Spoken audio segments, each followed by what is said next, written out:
Masechet Kedushin Daftet, on va commencer par la dernière ligne de Het Amudbet. Haou Gavra de Avam Kamezaben Homre Patriata. Il y avait une fois, peut-être un marchand ambulant, ou quelqu'un qui vendait de la joaillerie. Rashi explique, Hombre Patriata, c'est des colliers fabriqués avec des boules de plomb, comme ça dit Rashi. Bouton chez Ossim chez le Bedil, les Horzin Arbe Mehen Bechut Ehad, Beosin Oto Kemin Anak, Benosim Betzavareim Nimkor. C'est-à-dire que le vendeur, certainement marchand ambulant, il mettait les colliers autour de son cou et il marchait avec. Alors la fille l'a vu et elle lui dit, donne-moi s'il te plaît, donne-moi un collier. Atay hayiteta, amrele havli had shokha. Donne-moi un collier. Amarla. Le vendeur a répondu, Iyaivnalach mekachatli. Si je te donne un collier, est-ce que tu acceptes de m'épouser? Amrale hava mihva. Donne. Amar Rav Hama, kol hava mihva lav klumu. Rav Hama a enseigné que quand une femme répond comme ça, donne, ça veut dire je veux pas me marier avec toi pour un collier, pas du tout. Mais le collier, je le veux bien. Donne. Alors, elle n'est pas Mekodeshet. On va voir ici 3 histoires dans le même esprit. Il y avait une fois un homme qui buvait du vin dans la brasserie, dans le hanout où on vendait du vin. Alors elle a vu qu'il achetait comme ça du vin, elle lui a dit, donne-moi un verre, je vois que ça une belle cruche comme ça, tu peux me donner un verre? Il en profite. Amarla, Iyaivnalar Mikachatli, si je te donne un verre de vin, tu m'épouses? Amrale Ashkouye Ashkeyan. Donne à boire. Donc il lui a donné le verre de vin. Est-ce qu'elle m'écoute des chètes? Amar Rav Hama Kol Ashkouye Ashkeyan Lav Klumu. Rav Hama répète la même halakha qu'il avait donnée précédemment. Il a dit quand une femme dit rien que donne à boire, ça veut dire qu'elle ne veut pas se marier. Elle veut juste boire. 3e histoire, dans le même ordre d'idées. Aou Gavra Davakashade Tamre Medikla. Il y avait un agriculteur qui était perché sur un palmier. Et de là-bas, il faisait tomber les dattes. Ça veut dire il secouait l'arbre pour faire tomber les grappes de dattes. Ataya Iteta. Il y a une jeune fille qui est passée. Traduction de Iteta, c'est une femme. Amra les chadé les tarté. Donne-moi-en 2 dattes. Amra les chadinalach mikachatli. Si je te lance des dattes, tu es prête à m'épouser? Amra les chadi mijda. Lance. Amar Rav Zevid, Kol Shadi Mishda Lav Klomu. Rav Zevid donne la même halakha. Il dit quand une femme te répond comme ça veut dire qu'elle ne veut pas se marier. Donc elle n'est pas Mekoud Deshet. Quand elle dit Shadi Mishda, rien que jette, rien que lance. La Gemara se pose une question. Ibaya Lehu, Hav, Ashke, Veshadi, Mahu. Ok, on a appris que quand le verbe a été employé doublement, en disant juste donne à boire, ou jette. À chaque fois qu'il y a un doublage du verbe, ça veut dire en fait qu'elle ne veut pas se marier.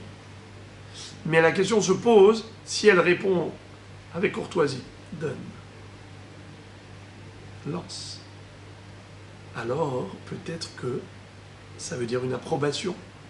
C'est peut-être pas un refus. Est-ce que c'est un refus? Elle lui dit, donne, dans le sens où, moi je t'ai demandé à boire, je t'ai demandé à manger, je t'ai demandé un bijou, je t'ai pas demandé de me marier. Alors lui, il lui dit, est-ce que tu es d'accord de m'épouser? Elle lui dit, donne. Elle n'a pas dit, oui, je veux t'épouser. Elle a dit, donne. Alors on peut dire que donne, ça veut dire qu'elle se maintient dans sa demande première, Elle n'a jamais demandé pour se marier, elle a demandé juste parce qu'elle voulait boire ou avoir un collier. Donc, elle se maintient dans sa demande initiale, mais n'a jamais donné son approbation pour le mariage. Ou bien on va dire que non. Comme elle a dit qu'une seule fois « donne », c'est peut-être une expression de consentement. Et donc elle est peut-être Mekudeshet. Quel est le din? Mahloket. Amar Ravina Mekudeshet. Ravina dit que, quand elle dit qu'une seule fois, elle est Mekudeshet. Mais Rav Sama Barakta Amar, Ta'ga de Malka enna Mekudeshet. Rav Sama Barakta, il a juré au nom de la couronne royale qu'elle n'est pas Mekudeshet. À l'époque, il y avait des rois, et quelqu'un qui voulait convaincre les autres, alors il jurait au nom de la couronne royale, au nom du roi. Taga de Malka enna Mekudeshet. Alors la Gemara tranche la halakha et elle dit Ve'ilcheta enna Mekudeshet. Elle n'est pas Mekudeshet. Il n'y a pas de différence. Si elle dit donne, donne, ou bien qu'elle dise donne une fois, c'est pareil, elle n'est pas Mekudeshet, c'est toujours l'expression d'un refus. Puisqu'on a tranché la halakha par rapport à ce débat, la Gemara en profite pour trancher la halakha par rapport à tous les débats précédents. Vous vous rappelez, dans le DAF d'avant, on avait vu plusieurs débats. Premièrement, Ve'ilcheta, Shirae, Latzriche Shuma. C'est-à-dire, on avait vu une mahloket entre Rabba et Rav Yosef. Qu'en est-il de quelqu'un qui a pris des vêtements de soie et il dit à la jeune fille Ariat Mekudeshet li beshirae elu. Shirae, c'est des vêtements de soie. Est-ce qu'elle est Mekudeshet, oui ou non? Alors on avait vu différents cas de figure. Le cas où on ne connaît pas la valeur de ces shiraim et elle a accepté. Kol Deu. Elle dit peu importe, ce que ça coûtera, je suis d'accord. Alors on avait vu, selon une première version, qu'elle est Mekudeshet. Au cas où il a trompé, il lui a dit ça coûte 50 zouz. Ces habits coûtent 50 zouz. Elle les a pris. Après, il s'avère que c'est faux. Ça coûte moins. Donc c'est mes cartes out, elle n'est pas Mekudeshet. Au cas où il lui a dit ça coûte 50 zouz, et après on a appelé les experts, ils ont expertisé, ils ont évalué, ils ont dit oui, c'est vrai, ça coûte 50 zouz. Est-ce qu'elle est Mekudeshet ou pas? Par loquette. Rabbi a dit oui. Rav Yosef dit non. Pourquoi? Alors on avait vu là-bas deux versions. Pourquoi non? Soit parce que elle n'est pas convaincue que c'est vrai, peut-être qu'il lui ment. Donc au moment où elle a accepté les Kiddushin, dans sa tête, dans un coin de sa tête, elle se dit mais peut-être qu'il me roule dans la farine celui-là. Peut-être qu'il est en train de me berner. Alors il faut une expertise avant pour qu'elle soit réellement convaincue.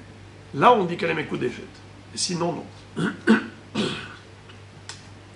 Il y avait une autre version selon laquelle, pourquoi d'après Rav Yosef, il faut que l'expertise ait lieu avant les Kiddushin, parce que Shve Kesef, Ke Kesef. Comme Kesef, c'est toujours un montant fixe, on sait de quoi on parle, 100 shekels, 200 shekels. Ainsi, le Shve Kesef, il faut qu'on sache exactement quelle est sa valeur avant les Kiddushin. La halakha est comme qui? Ilcheta Shirae Lotzriche Shuma. La halakha est comme Rabba, et pas comme Rav Yosef qui a exigé la Shuma, l'évaluation. Non, pas besoin d'expertise avant. Heureusement d'ailleurs, parce que sinon aujourd'hui on se marie avec une bague, une alliance. S'il fallait l'expertise, il aurait fallu qu'on vienne sous la choupa avec le tarif exact, certifié conforme par le bijoutier, voilà le prix réel, avec un certificat. Alors, heureusement que la halakha n'est pas comme Rav Yosef, la halakha est comme Rabba qui a dit l'otzricha shuma. Et donc, si elle est d'accord, le principal c'est que ça coûte une prouta pour que ce soit kesef. Mais elle est prête à se marier à n'importe quel prix, et coûte déchet.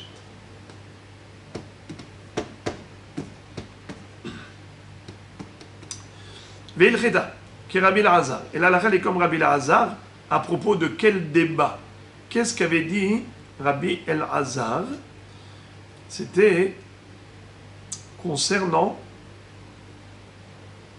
Itkachili bemane venatan la dinar. Arezu mekudeshet. Viashlim. Un garçon qui a versé un acompte. Il lui dit, je suis mekadesh otar bemane. Mais je n'ai pas le mané entièrement maintenant sur moi. J'ai juste un dinar. Je te compléterai plus tard. Ça marche. Arezu mekudeshet viashlim. Puisqu'il a déjà donné une partie, et il a promis le mané, et elle a accepté ça, donc les kiddushin ont lieu rétroactivement, c'est-à-dire il faut qu'il soit mashlim, il faut qu'il complète, mais les kiddushin ont lieu depuis maintenant, pas après avoir complété. Vilchetake Rava Marav Nachman, et la halakha est comme un Rava au nom de Rav Nachman à propos de mané enkan, mashkon enkan. Lorsque le Hatan dit à la jeune fille, je voudrais t'épouser avec un mané, mais j'ai pas un centime. J'ai ma montre, ma Rolex. Tiens, en tant que mashkon. Eh bien, on avait vu que d'après Rav Nachman, elle n'est pas mes coups d'échette. Pourquoi? Mané enkan, il lui a pas donné un mané, il a juste promis. Mashkon enkan, même le mashkon n'a pas le statut de mashkon, donc il lui a rien donné. Tanoura Banan, Bishtar Ketzad. Maintenant, l'Agmara va aborder un nouveau sujet. Lequel? Jusqu'à présent, on a parlé de Kiddushin Kesef. Maintenant, on va parler de Kiddushin Bishtar. S'il lui a écrit sur un papier, Ariat Mekudeshet Li Bishtarze. Nous avions vu quelle était la référence à partir de laquelle les Hachamim ont déduit les Kiddushin Bishtar. C'était en fait par la comparaison Kiddushin Gerushin. De la même façon que le get permet le divorce, ainsi le shtar permet le mariage. Alors quelques détails à ce propos. Tanu Rabanan Bishtar Ketzad. Comment concrètement il doit écrire? Katav lo ala neyar ou ala heres, aval bishen bo shave pruta, bitecha mekudeshet li, bitecha meoset li, bitecha lile tu, arezu mekudeshet. La Baraïta parle d'un cas où le père, qui a le droit de marier sa fille quand elle est petite, ou quand elle est Nahara, parce qu'on sait qu'il y a 3 âges, Ktana, Nahara, Bogeret. Jusqu'à 12 ans et demi, elle est Nahara. Jusqu'à 12 ans, Ktana, jusqu'à 12 ans et demi, Nahara. Après 12 ans et demi, Bogeret. Quand elle est Bogeret, elle est totalement autonome, le père n'a aucun droit. Mais, quand elle est Ktana ou Nahara, il le peut. Alors, qu'est-ce que le Hatan va écrire sur le shtar? Il va écrire au père, Bitecha, Mekudeshet li. Il peut écrire même sur un papier qui n'est pas Shavé Pruta, ou sur un morceau d'argile qui n'est pas Shavé Pruta. Ça marche, car on n'a pas besoin d'une valeur d'argent.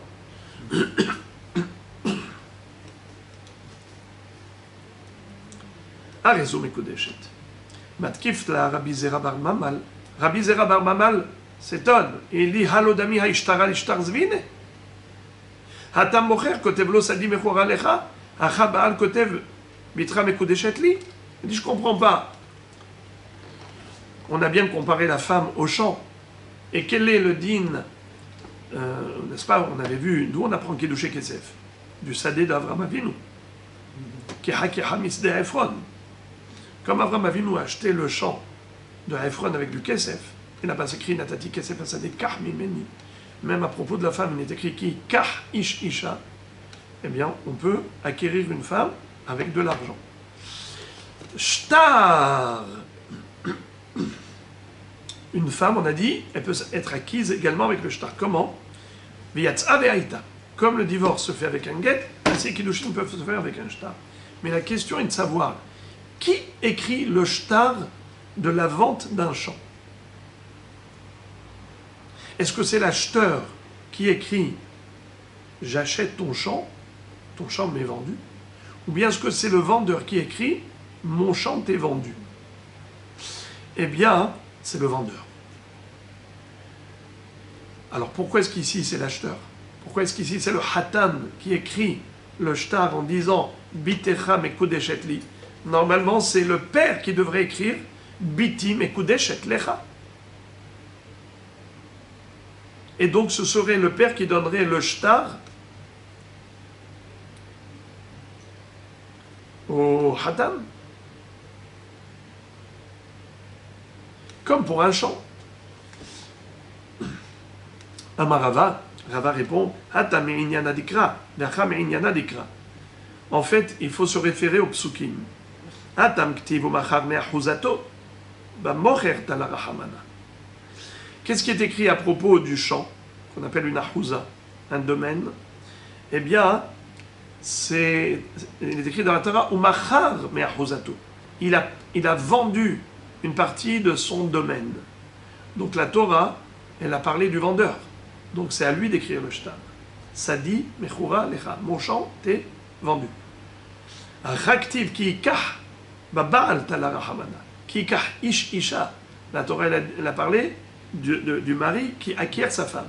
Donc voilà pourquoi c'est à lui d'écrire le shtar. La Gemara objecte en disant Hotam namektiv sadot bakesef iknu. Dans le Sefer de Yirmiya, il a annoncé une prophétie à Jérémie le prophète, que bien que Am Israël irait en galoute pour 70 ans, mais un jour viendra, et ils vont remonter en Eretz Israël, après 70 ans de galoute Bavel, et ils vont s'y installer à nouveau, et ils achèteront des champs, Sadot Bakesef Iknu, comme pour dire, la vie reprendra son cours. Eh bien, c'est écrit Sadot Bakesef Iknu. Donc tu vois que le champ est acheté par l'acheteur. Donc le verbe, il a été employé par rapport à l'acheteur et pas par rapport au vendeur. Alors pourquoi tu dis que c'est au vendeur d'écrire le shtar, Sadi mechura lecha, et la femme, c'est au mari d'écrire le shtar, Bitra mekudeshet li? Pourquoi cette différence? Qui écrit le shtar? Est-ce que c'est l'acheteur ou le vendeur? Tu me dis le vendeur pour un champ et tu me dis le mari pour les kiddushin. Pourquoi? Parce que le verbe à qui il a été attribué. Est-ce qu'au vendeur ou au mari? Pour le champ, il est écrit Umachar me'achuzato. On parle du mocher, le vendeur. Pour le mari, on dit Ki'ikach ish isha. Le verbe, il est attribué à l'homme. Ki'ikach ish. Alors, si c'est comme ça, j'ai aussi un pasouk du Navi, Sadot bakesef iknu. Pourquoi tu me dis que c'est au vendeur d'écrire le shtar? Pourtant, le prophète Jérémie a dit Sadot bakesef iknu. Donc c'est l'acheteur qui devrait écrire le shtar d'acquisition d'un champ. Car Akadosh Baruch Hu, c'est lui qui a donné la Torah, le Pentateuch, c'est lui qui a donné le Navi, c'est lui qui a fait prophétiser le prophète. Donc Hachem ne va pas se contredire entre la prophétie de Irmia et la Torah. Réponse Karibe yaknu. Réponse choquante. Il y a deux façons d'interpréter la Torah, selon la lecture, selon l'écriture. On lit Sadot bakesef iknu, mais comment s'écrit iknu? Yud kuf nun vav, on peut lire yaknu. Les haknot, l'iknot et les haknot. L'iknot, c'est l'acheteur, acheter. Les haknot, c'est vendre. Alors, Sadot bakesef yaknu. Pour mettre en adéquation le pasouk du Navi avec le pasouk de la Torah, où il est écrit Umachar me'achuzato, alors on va dire Sadot bakesef yaknu. La Gemara s'étonne. Elle dit, excuse me, si tu dis ça, viens, on va pousser le bouchon plus loin. Maïtarma karidbe yaknu. Pourquoi tu me fais lire yaknu au lieu de iknu? Mishum dirtiv umachar. Parce que dans la Torah, il est écrit umachar me'achuzato. Et tu veux mettre au diapason le pasouk de la Torah avec le pasouk du Navi. Achanami, karebeki yakah. Si c'est comme ça, tu peux dire aussi, au lieu de ki ikah ish isha, tu peux dire ki yakah ish isha. Et quelle différence entre ikah et yakah? Ikah, c'est l'acheteur, yakah, c'est le vendeur. Alors peut-être le père, il donne sa fille au hatan. Alors c'est qui devrait écrire le shtar? Non pas le hatan qui écrit bitra mekudeshet li, ça devrait être le père qui écrirait biti mekudeshet lecha, pour dire ki yakah, si c'est comme ça. Dire-t-il d'ailleurs, et biti natati la ishazé, comme il est écrit clairement dans la Torah que c'est le père qui donne sa fille. Si tu te réfères au pasuk umachar me'achuzato, et par rapport à ça tu nous dis sadot bakesef yaknu au lieu de iknu, alors aussi pour le mariage, bien qu'il ait écrit ki kah ishisha, mais il y a aussi écrit et biti natati la ishazeh. À propos du Motzi Shemra, le père il fait une déclaration Bedin, il dit j'ai donné ma fille à cet homme. Donc là aussi tu devrais mettre en adéquation les psukim et dire, puisqu'il y a un pasuk qui dit et biti natati la ishazeh, le pasuk qui dit ki kah ishisha, il faut le lire ki yakah ishisha, le père qui vend sa fille en mariage, façon de parler, il donne sa fille en mariage. אלא מרבה הלכתנינו והסמיכינו רבנן הקראי. באמת, nous dit Rava, c'est une halakha de Moshe Missinaï. Pachout, il n'y a pas de débat, il n'y a pas de discussion. C'est une halakha enseignée oralement à Moshe Rabbeinu, au pied du mont Sinaï, point à la ligne. Que quoi? Qu'il y a une différence entre le shtar d'un vendeur de chant et le shtar de Kiddushin. Là, c'est le vendeur qui écrit, là, c'est le hatan qui écrit, point à la ligne. Les psukim, c'est juste une asmarta, c'est juste une allusion. Deuxième réponse. C'était quoi toute la question qu'on avait? Comment tu peux dire que le vendeur, c'est lui qui doit écrire le shtar du sadé, sadi mechura lecha? Pourtant, pourquoi? Parce qu'il est écrit umachar me'ahuzato. On a fait dépendre la vente du vendeur et pas de l'acheteur. C'était quoi la couchia initiale? Mais pourtant, dans le Navi Irmia, on a fait dépendre de qui? De l'acheteur. Puisqu'il est écrit Sadot, Bakesef, Iknu. Eh bien, la Gemara répond que dans la même prophétie de Jérémie, on retrouve un autre pasouk qui fait dépendre la vente du vendeur et pas de l'acheteur. C'est vrai qu'il y a écrit Sadot, Bakesef, Iknu, mais Irmia lui-même va dire Va'ekah et Sefer Hamikna. C'est quoi Va'ekah et Sefer Hamikna?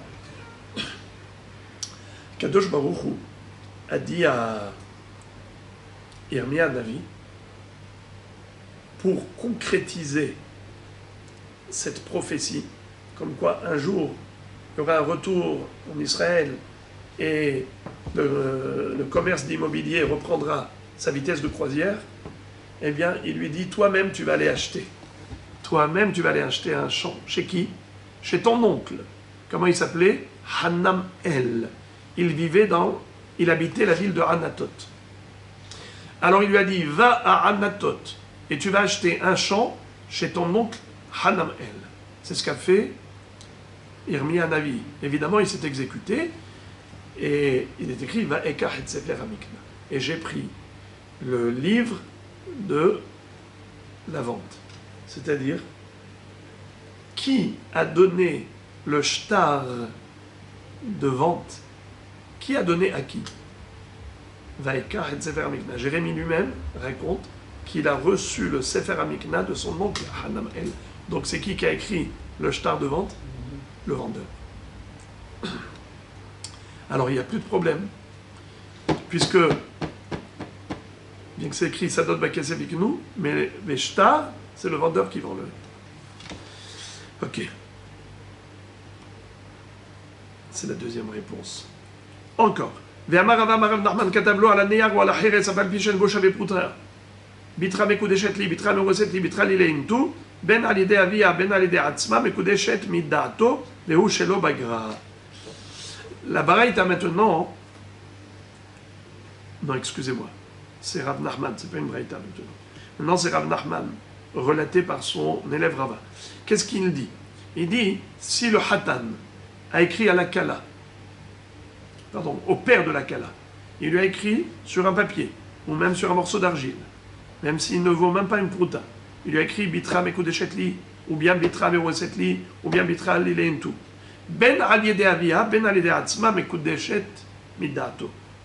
C'est-à-dire, peu importe à qui le Hatan qui a écrit ce shtar de Kedushin, peu importe à qui il a donné, qu'il ait donné au père, ou bien qu'il ait donné même à la fille, à partir du moment où c'était avec Dato, avec l'approbation du père, eh bien ça marche. Même s'il a donné à la fille, mais c'est pour le père, et le père en était d'accord, tout va bien. Il n'est pas obligé de remettre au père. Vehu shelo bagra, à condition Quand est-ce qu'on dit, qu'il faut qu'il y ait dato, qu'il y ait le consentement du père? Chez l'Obagra. Quand elle n'est pas encore bogueret, elle n'est pas encore autonome, elle n'a pas encore 12 ans et demi. Mais, dans le cas où elle est bogueret, c'est le cas suivant. Katavla la neyar. S'il a écrit, le Hatan a écrit sur un papier ou un Heres, ou un morceau d'argile, Hafalpishen bo Shavepruta, bien qu'il n'y ait pas dedans, Shavepruta, Areat Mekudeshetli, Areat Lileintu, Areat Meoresetli, l'un de ces trois langages, que ce soit Mekudeshetli, ou Areat Lileintu, ou Areat Meoresetli, n'importe laquelle de ces expressions, Mekudeshet. Ben alide avia, ben alide atzma, midarta, verouche bagra. Peu importe à qui il a remis ce shtar, qu'il ait remis en main propre à la jeune fille, ou bien qu'il ait remis à son père, mais attention, avec l'accord de la fille lui a dit, donne à mon père, il est mon chaliard, alors là ça marche. Quand est-ce qu'on a besoin de son accord à elle, pour donner au père? Verouche bagra. Quand elle a été bogueret. Étant donné qu'elle est bogueret, elle n'est plus dans le réchoute de son père, alors, évidemment, elle n'est pas Mekudeshet si le Hatan a donné le shtar au père sans le consentement de la fille. Car elle est bogueret. Et elle n'a pas nommé son père comme Shaliach. Alors, comment elle va être Mekudeshet? Évidemment qu'elle n'est Mekudeshet que si c'était Midata. Comme ça dit Rashi. Shei Amralo le Kabel. Elle a dit à son père de recevoir pour elle ce shtar de Kiddushin, c'est là qu'elle est Mekudeshet. Mais sinon, si elle n'a pas nommé son père Shaliach, étant donné qu'elle n'est plus sous la tutelle du père, elle ne sera pas Mekudeshet. Baï Rabbi Shimon ben Lakish. Rish Lakish, parfois on l'appelle Rabbi Shimon ben Lakish. Il dit comme ça. Shtar irusin shektavo shelo lishma mahu. Il a un safek. Il se pose la question à propos de l'ishma. On sait qu'un get doit être écrit l'ishma pour ce couple, pour cet homme, pour cette femme. Maintenant, quel est le din du shtar irusin? Là, on parle non pas de get, on parle de shtar irusin, un acte de mariage. Mais ça a été écrit, par exemple, pour un autre couple. Et après, finalement, ils ne sont pas mariés. Est-ce qu'on peut utiliser le même shtar? Ils ont le même nom. Shtar irusin sheketavo shelo lishma. Mahu. Havayot liitziot makshinan. Est-ce qu'on compare la havaya à la yetzia, à savoir le mariage au divorce? Ma yetzia ba'inan lishma, af havaya ba'inan lishma. De même que le divorce requiert un get lishma, ainsi la havaya, le mariage, requiert un shtar lishma, au dilma, ou peut-être havayot, la hadade makshinan. On compare les havayot. C'est quoi on compare les havayot? Qu'est-ce que ça veut dire havayot la hadade makshinan? On compare kiddushin à kiddushin, c'est-à-dire ma havaya de kesef lo bainan lishma, af havaya d'ishtar lo bainan lishma. Kesef. Quand un hatan veut épouser une jeune fille avec kesef, est-ce qu'on a besoin que le kesef soit lishma? Est-ce qu'il a été fabriqué, la pièce de monnaie? On a frappé l'effigie, les shem hatan vekala? Pas du tout, c'est une pièce de monnaie de la banque, comme toutes les pièces de monnaie du monde. C'est sûr que la pièce de monnaie n'a pas été fabriquée pour ce couple.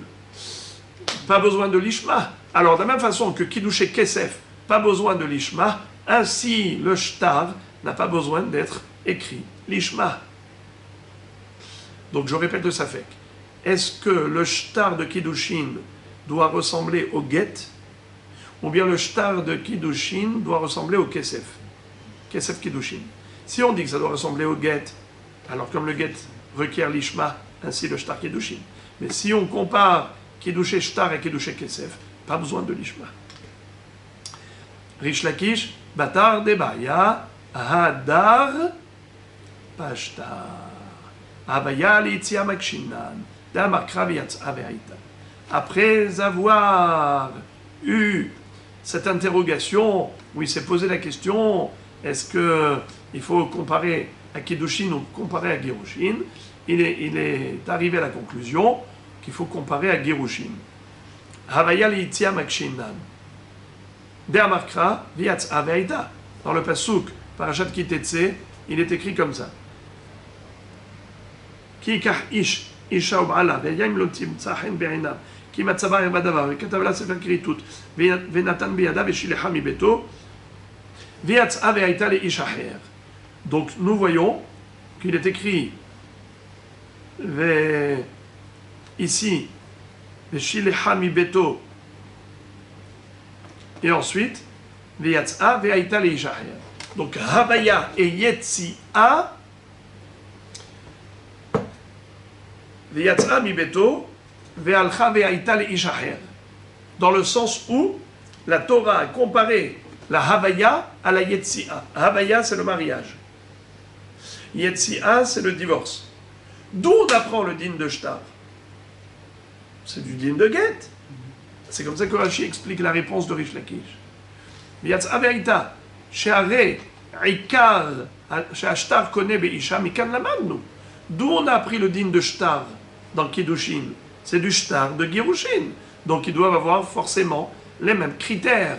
De même qu'un Shtar de Girushin doit être écrit Lishma, ainsi Shtar de Kiddushin doit être écrit Lishma. Voilà donc.